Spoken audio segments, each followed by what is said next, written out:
shit up, Trey.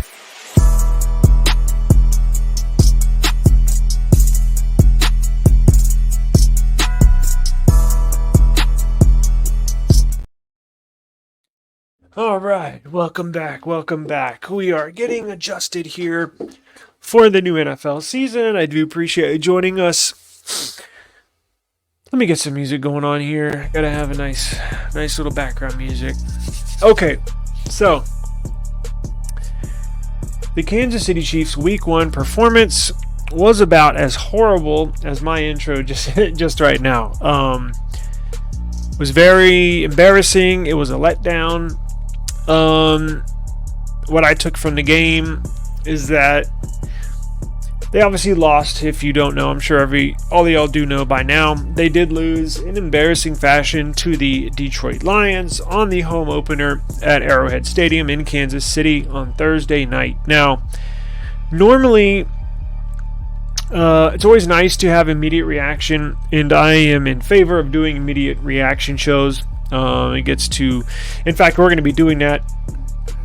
Fred Davis is a professional at the post-game shows in covering everything that happened in the game. And I may or may not join him in the future. I may do more during the game live streaming. But definitely after every Chiefs game, please tune into the show. Fred Davis has a phenomenal post-game show full of really, really good stuff. Now, in my certain case, I like to go back, rewatch the game, look at some statistics, and really look at the one or two key things that, in my opinion, in my review, that made a difference in either winning or, in this case, losing a game. Now, good news and bad news. The bad news is that we lost. The good news is that, well, another part of the bad news, we got exposed. Now, the good news that comes from this, for one thing, Chris Jones is coming back. Now, that had nothing to do with Week 1, but we will have him against the Jaguars in this upcoming Sunday. But the good news that we can pull from this is they got exposed, and it is clear as day. It is very, very clear to me what a major issue is, and it will be an issue for this team here on out until it gets solved. It's not going to, pop up here and there. It's going to be an issue every single week. And what is that issue? That issue is they do not have a number one wide receiver. It was very apparent as the game went on, and drop after drop after drop. With every single, it felt like they had 20 drop passes. Now, I think it was like 9, which is still a crazy number to think. It felt like a lot more than that, but with every single drop, the nail, boom, got hammered in more and more and more with every drop, that this is what the problem is. They don't have a number one receiver. Now, if you go back, Fred Davis, co-host here on the Chief Studios channel, interviewed Patrick Mahomes Sr. And if you want to go check out that interview, please do. It's on our in our list of videos. But he mentioned he was looking forward to this season, or one of the things he was looking forward to were the young wide receivers. And of course, I was too. Everybody is. They have a ton of talent. But they are young. They do have some, to be a wide receiver, yes, you got to be fast. But they don't. Look, with the wide receivers, they are young. They do not have a lot of experience. And there's simply just not a number one wide receiver on this team. What it is a collection of second and third string wide receivers where, one, maybe two players are expected to step up into that number one wide receiver role and or spot. But as you can tell from Thursday's game, it's not the case. A number one wide receiver does not have more. It's rare that they drop a pass, especially ones that hit them right in the hands. but it almost never happens multiple times a game, and that's what happened in this game. Can it get better? Sure, it can get better, but will it? I don't have much confidence. I mean, look, they're not going to drop that many passes probably again per game. However, one drop pass can lead to a pick six, which can lead to the difference in the score at the end of the game, which can lead to a win or a loss, like this past Thursday did. The ball hit a wide receiver right in the hands. The player did not catch the ball. It went straight up in the air. And a defensive player caught the ball and ran it in for a pick six. So the defense scores, 6 points, and they got 7 out of it after the extra point. And you get, a 1 or 2 point difference in the final score, and that's the difference in the game. So literally one drop pass could be the difference between winning and losing. I know a lot of different factors go into winning and losing a game, but in this specific instance, perfect example right there. Now, one of our very first videos, we took the off season off, and gearing up for this year, I think one of our very first videos, we jump into the roster that the Chiefs have, and I went back and looked, because I was like, I know I said something about that. So we were looking at the roster going down, and I made a comment saying, man, I haven't heard, many of these names at the wide receiver spot. And I did say, I think that's going to be an issue. Now, I'm not the I told you so type of person, but I told you so. This is not good. Like I said, they got number 2s and number 3s trying to play number 1. Will Kadarius Toney step up? Maybe. He had a lot of drops. I just don't know. In my opinion, he's not a number 1 receiver. I know he was drafted high and expected to be in that role, but why did the Giants, trade him if he was such a good player and everything? Look, I'm not saying he's not a good player. I'm just saying I'm kind of in disbelief that we're in this position in the first place. I don't know none of us do, what the talks were leading into this year. They did let go of a bunch of potential number 1 wide receivers just in these last 2 seasons. It seems like every number 1 wide receiver they had over the last 2 years just gone. Now, salary cap issues, performance issues, behavioral issues. Again, I'm not behind closed doors. I don't know what's going on. All I'm saying is, rolling into this year, I don't really know how or why. You must have made a ginormous bet that one of these wide receivers was going to step up into that number 1 role.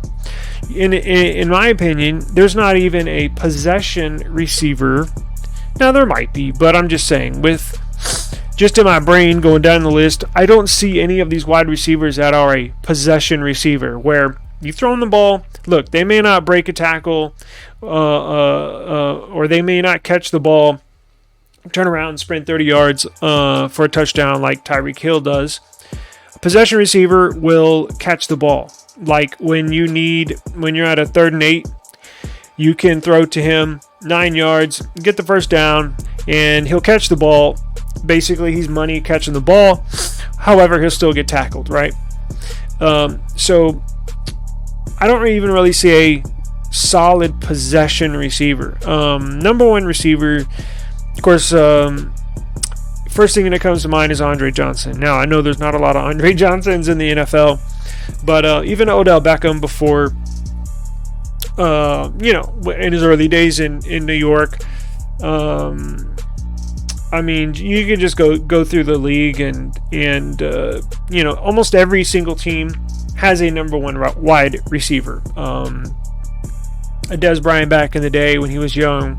Go down the list. Michael Irvin, number 1 wide receivers. They're money. They show up every single week. You can count on them. DeAndre Hopkins. Now, I know there was a chance where the Chiefs flirted with him signing him, but again, if you watch my video I just uploaded on the new Chris Jones deal, they didn't have much money to sign anybody else. They only have just over $500,000 in free available cap space for this year, and D-Hop was going to the highest bidder. So that really wasn't an option, although I wish it would have been, because he would have been a phenomenal option for this team, like a Sammy Watkins. So we're really stuck between a rock and a hard place. I don't know how this gets solved unless you can move some players around. Might have to cut a player or two.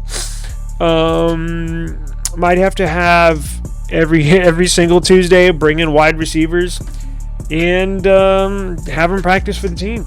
And get the other wide receivers that are on the roster, get them, let them know that the pressure is on. I mean, this is the big leagues. This is a professional sport for a reason, and it's just unacceptable to have that many drop balls in a game. Period. Now, I know since preseason has been rolling around, a lot of teams don't really play their starters in the preseason, and I get that. I think I would support that too, but this is one of the downsides one of the negatives that comes from not playing in the preseason is that you're a little rusty.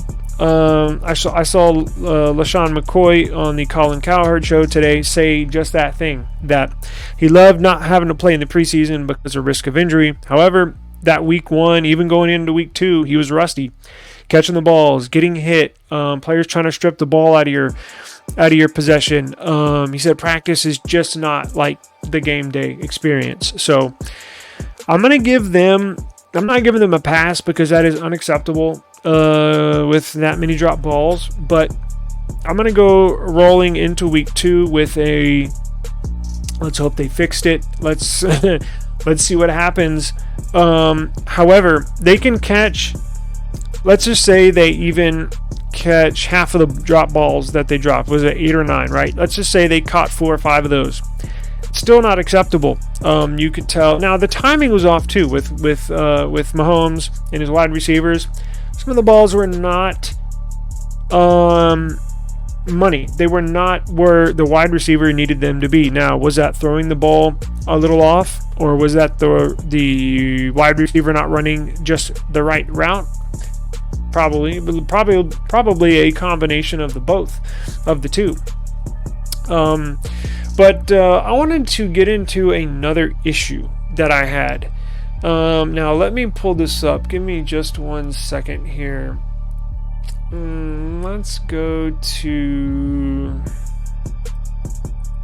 Chiefs versus Lions box score. Box stats, what do they call them nowadays? Alright, so look, I'm gonna share this screen here with y'all.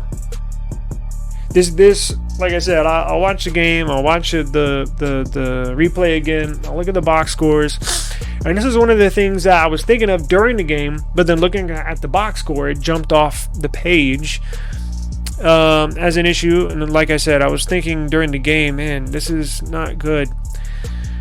So, rushing. Team stats. Let's go. Lions, Chiefs. So, that one INT here turned into 7 points for the Lions. We lost by 1 point. That's the difference in the game. Now, rushing. Your highest, your player with the most rushing yards was your quarterback. Now, I know Mahomes, he's got some wheels. He can famously during the Super Bowl had that scramble, seemed like a 40-45 yard scramble that essentially got them the Super Bowl win. But so he can run, but Mahomes is not Lamar Jackson, right? Mahomes is not Michael Vick. I don't mind him running, but when he leads your team in rushing at only 45 yards, that is unexcusable. 6 carries, 45 yards. That's not good. So it was hard to watch Saturday night.